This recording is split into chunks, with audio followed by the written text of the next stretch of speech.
আসসালামু আলাইকুম দর্শক, বাংলাদেশ জাতীয়তাবাদী দলের নির্বাহী কমিটির তথ্য বিষয়ক সহ সম্পাদক আমিরুজ্জামান খান শিমুল ভাই ফ্ল্যাশ টেলিভিশনে সাক্ষাৎকার দিচ্ছে। আপনাদেরকে একটু দেখাই।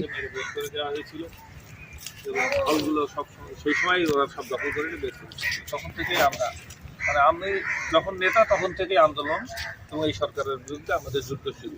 কিন্তু সেই সময় আওয়ামী লীগ এত ভয়ঙ্কর ছিল, সেই সময় আমাদেরকে স্পেস দেওয়া হতো, হল থেকে বের করে দিলেও আমরা ইউনিভার্সিটিতে মিছিল মিটিংগুলো করতে পারতাম। কিন্তু এইবার আওয়ামী লীগ ক্ষমতায় আসার পর 2008-এ তখন আমি ছাত্রদলের সিনিয়র জয়েন্ট সেক্রেটারি হয়েছি, ভারপ্রাপ্ত সেক্রেটারি হয়েছি। এইবার আর আমাদের স্পেস দেওয়া হয়নি, ইউনিভার্সিটিতে ঢুকতেই দেওয়া হয়নি। আমার মনে আছে আমাকে একদিন ইউনিভার্সিটিতে ছাত্রলীগের লোকজন মেরে ফেলে রেখে দিচ্ছে।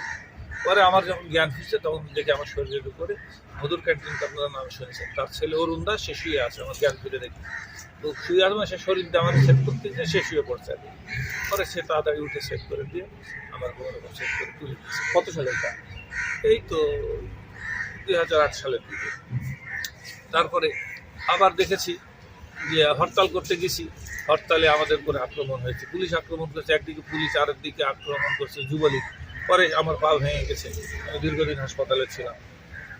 এইভাবে আন্দোলন সংগ্রামে প্রত্যেকটা জায়গায় আমরা ভূমিকা রেখেছি বা রাখার চেষ্টা করেছি।